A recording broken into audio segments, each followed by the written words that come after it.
역대하 1장. 다윗의 아들 솔로몬은 왕위를 튼튼히 굳혔다.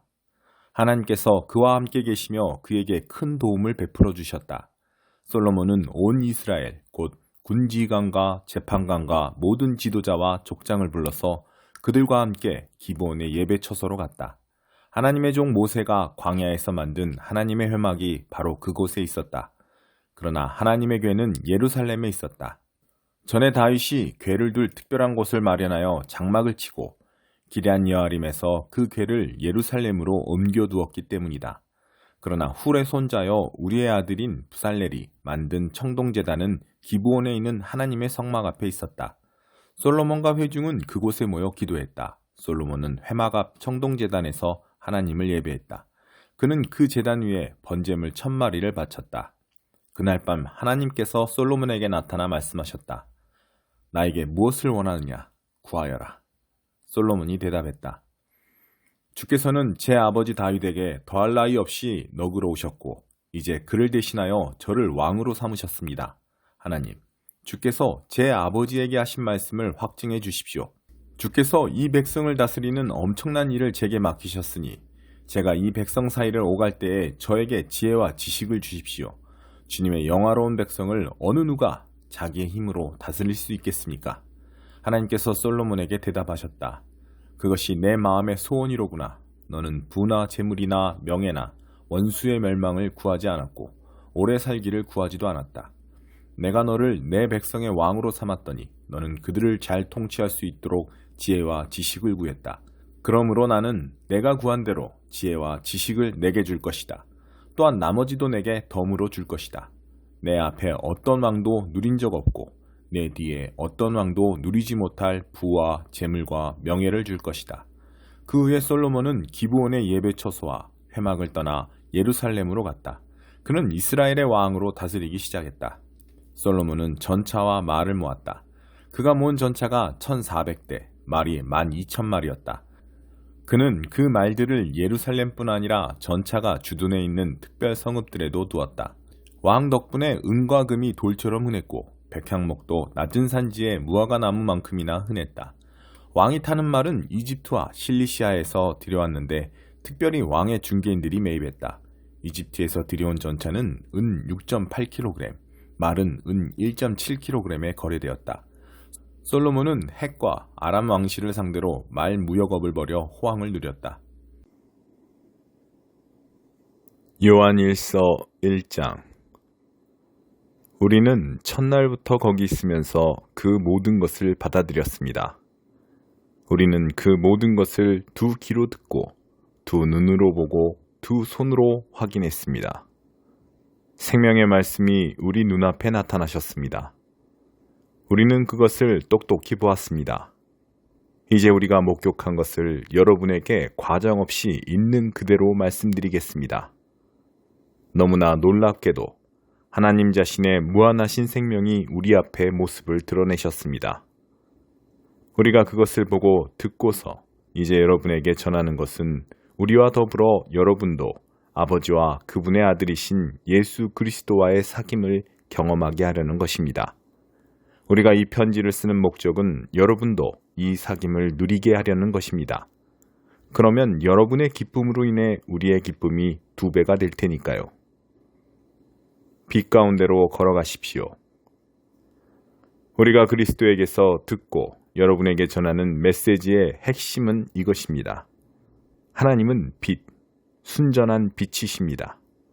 그분 안에는 어둠의 흔적조차 없습니다. 우리가 하나님과 함께하는 삶을 경험한다고 주장하면서 어둠 속에서 넘어지기를 반복한다면 우리는 뻔뻔스러운 거짓말을 하는 것이 분명하며 자신의 말대로 살지 않는 것입니다. 그러나 하나님은 빛이시니 우리가 그 빛 가운데로 걸어가면 우리는 서로 함께하는 삶을 경험하게 되고 하나님의 아들이신 예수께서 흘리신 희생의 피가 우리의 모든 죄를 깨끗하게 해줄 것입니다. 우리가 죄 없다고 주장하면 우리는 스스로를 속이는 것입니다. 그 같은 주장은 터무니없이 잘못된 생각입니다. 그러나 우리가 우리 죄를 인정하고 남김없이 고백하면 그분은 진실하신 분이시니 우리를 저버리지 않으실 것입니다. 그분께서 우리 죄를 용서해 주시고 우리의 모든 잘못을 깨끗게 해 주실 것입니다. 우리가 죄 지은 적이 한 번도 없다고 주장하면 우리는 하나님을 철저하게 부인하고 그분을 거짓말쟁이로 만드는 것입니다. 그 같은 주장은 우리가 하나님을 알지 못한다는 것을 드러낼 뿐입니다. 7장 이스라엘의 부패. 나 슬픔에 휩싸였다. 절망의 늪에 빠졌다.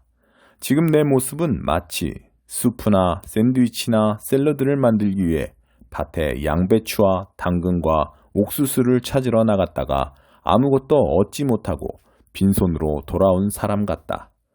반듯한 사람 하나도 찾아볼 수 없다. 바르게 사는 사람 씨가 말랐다. 거리에는 모두 서로 잡아먹고 잡아먹히는 짐승들 뿐이다. 모두 악행의 전문가들이다.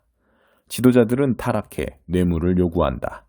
힘있고 돈 있는 자들은 어떻게든 원하는 것을 차지하고야 만다. 가장 좋다는 것이 엉겅퀴다. 가장 낫다는 것이 잡초들이다. 그러나 더 이상은 아니다. 이제 시험 기간이 왔다. 망신을 당하고 꽁무니를 빼는 저 꼴을 보아라. 이웃을 믿지 마라. 친구라도 비밀을 털어놓지 마라. 말 조심하여라. 아내에게도 마찬가지다. 이웃과 가족이 해체되고 있다. 가까운 자, 아들과 딸과 친척일수록 더 사이가 나쁘다. 가족이 원수다. 그러나 나는 희망을 버리지 않을 것이다. 나는 하나님께서 행하신 일을 기다릴 것이다. 모든 것을 바로잡으시고 내게 귀 기울여 주실 것을 기대하며 살 것이다. 원수들아, 내 앞에서 뻐기지 마라. 내 비록 넘어졌지만 아주 끝난 것은 아니다. 지금은 어두운 곳에 처했으나 하나님께서 내 빛이시다. 나는 하나님의 진노와 벌을 받아들일 수 있다. 받아 마땅하기 때문이다. 죄를 지었기 때문이다. 그러나 이 벌은 영원하지 않다. 그분은 내 편이시며 마침내 여기서 나를 꺼내주실 것이다. 환히 불을 밝혀주시고 내게 당신의 길을 보여주실 것이다. 그날에 나는 전체 그림을 보면서 그분이 옳다는 것을 깨닫게 되리라. 내 원수도 그것을 깨달아 망신과 수치를 당하게 될 것이다. 그래, 너의 하나님은 지금 어디 있느냐고 나를 놀려대던 원수가 시궁창에 처박혀 뒹구는 꼴을 내 두 눈으로 똑똑히 보게 될 것이다. 오, 그날이 온다. 내 성을 재건할 날이, 내가 기지개를 펴고 날개를 활짝 펼칠 날이 온다. 그날 흩어졌던 자들이 돌아오리라. 동쪽으로는 아시리아, 서쪽으로는 이집트로 바다 건너 산들 너머로 뿔뿔이 흩어졌던 자들, 떨어져 있던 고향 친구와 가족들이 모두 돌아온다. 그러나 다른 사람들의 운명은 역전되리라. 그들이 사는 곳은 폐허가 되리라. 그들이 살아온 방식, 그들이 저지른 일들 때문이다. 오 하나님, 주의 백성을 주의 지팡이로 목양하여 주십시오. 주께서 사랑하시는 귀한 양떼의 길을 인도하여 주십시오. 낙원 한가운데 있는 숲에서 오직 주의 백성으로 하여금 옛적 길르앗의 푸른 초원에서처럼, 바산의 무성한 초원에서처럼 풀을 뜯으며 살게 해주십시오. 저희가 이집트에서 나왔을 때처럼 기적과 이적을 다시 일으켜 주십시오. 저 사악한 민족들이 제 분수를 알게 해주십시오. 오만한 그들, 굴욕을 당하여 말을 잃고 정신도 잃게 해주십시오. 뱀과 땅벌레처럼 땅을 기고 바위 밑구덩에서 기어나왔다가 우리 하나님과 직면하게 해주십시오. 그리하여 거룩한 두려움과 떨림에 사로잡히게 해주십시오. 주와 비길 신이 어디 있습니까? 우리의 죄가를 말끔히 없애주시고 사랑하는 백성의 지난 죄들을 씻겨주시며 못 본 것으로 못 들은 것으로 해주십시오. 주께서는 노를 오래 품지 않으십니다. 자비가 주의 전공이며 주께서 가장 좋아하시는 일이기 때문입니다. 긍휼이 우리를 향해 진군해 오고 있습니다. 주께서 우리 허물을 짓밟으시고 우리 죄들을 대양 밑바닥에 가라앉혀 주실 것입니다. 우리 조상 야곱에게 하신 약속을 이루어 주시며 우리 큰 조상 아브라함에게 베푸셨던 긍휼을 우리에게도 변함없이 베풀어 주실 것입니다. 오래전 우리 조상에게 약속하셨던 모든 것을 다 이루어 주실 것입니다. 16장 부정직한 관리인 이야기. 예수께서 제자들에게 말씀하셨다. 어떤 부자에게 관리인이 있었다. 관리인이 직위를 남용해서 사사로운 지출이 크게 늘고 있다는 보고가 주인에게 들어갔다. 그래서 주인은 그를 불러들여 말했다. 너에 대해 들려오는 이야기가 어찌 된 것이냐? 너를 해고하겠다. 내가 네 장부를 철저히 감사해 볼 것이다. 그러자 관리인은 속으로 말했다. 관리인 일을 잃었으니 이제 어쩌지? 막노동을 하자니 힘이 없고 국어를 하자니 자존심이 상하고. 그렇지. 좋은 수가 있다. 이렇게 하자. 그러면 내가 거리에 나앉더라도 사람들이 나를 자기 집에 들여줄 것이다. 관리인은 곧장 행동으로 옮겼다. 그는 자기 주인에게 빚진 사람들을 한 사람씩 불렀다. 처음 온 사람에게 관리인이 말했다. 내 주인에게 진 빚이 얼마요? 그가 대답했다. 올리브 기름 100통입니다. 관리인이 말했다. 지금 당장 여기 앉아서 당신 서류에 50이라고 쓰시오. 다른 사람에게 말했다. 당신은 무슨 빚을 졌소? 그가 대답했다. 밀 100부대입니다. 그가 말했다. 당신 서류를 가져다가 80이라고 쓰시오.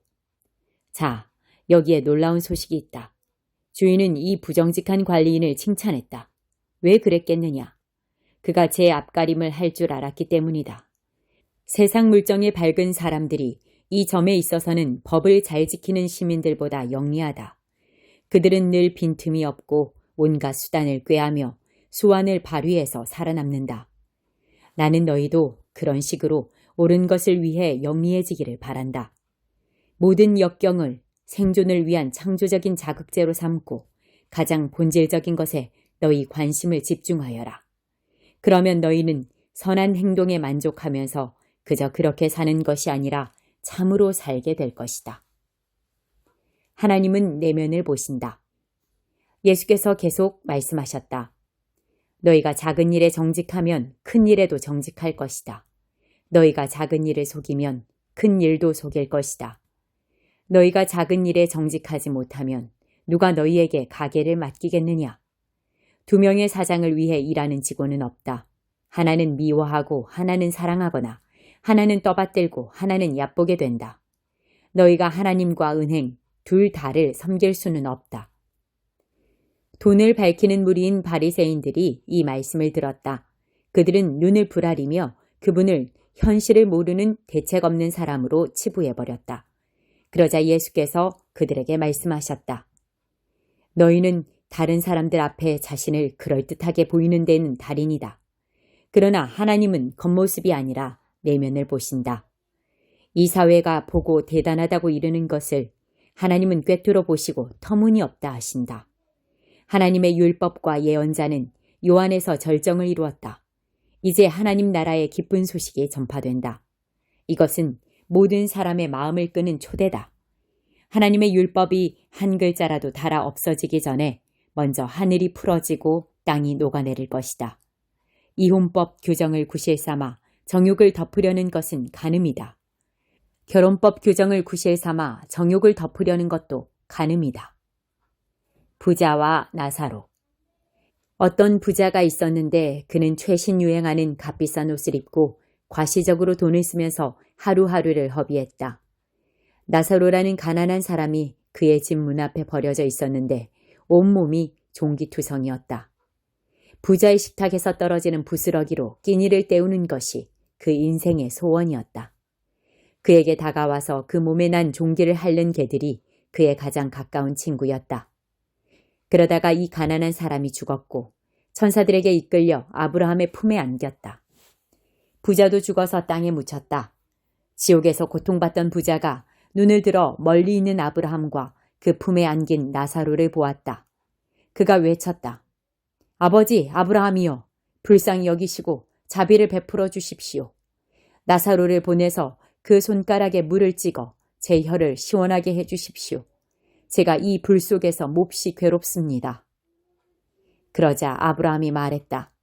얘야, 너는 사는 동안에 좋은 것을 받았고 나사로는 나쁜 것을 받았다는 사실을 기억하여라. 여기는 그렇지 않다. 여기서는 그가 위로를 받고 너는 고통을 받는다. 게다가 너희와 우리 사이에 큰 수렁이 있어서 우리 쪽에서 너희에게 가고 싶어도 갈 수 없고 너희 쪽에서도 아무도 우리에게 건너올 수 없다. 부자가 말했다. 그러면 아버지, 부탁이 있습니다. 5 형제가 있는 내 아버지 집으로 나사로를 보내주십시오. 그가 그들에게 진실을 알리고 경고해서 그들만큼은 이 고통의 자리에 오지 않도록 해주십시오. 아브라함이 대답했다. 그들에게는 진실을 말해줄 모세와 예언자들이 있다. 그들한테 들으면 된다. 그가 말했다. 저도 압니다. 아버지 아브라함이요. 하지만 그들은 듣지 않습니다. 죽은 자들 가운데서 누군가 일어나 그들에게 간다면 그들도 자신들의 행실을 고칠 것입니다. 아브라함이 대답했다. 그들이 모세와 예언자들의 말을 듣지 않는다면 죽은 자들 가운데서 살아난 사람도 그들을 설득할 수 없을 것이다.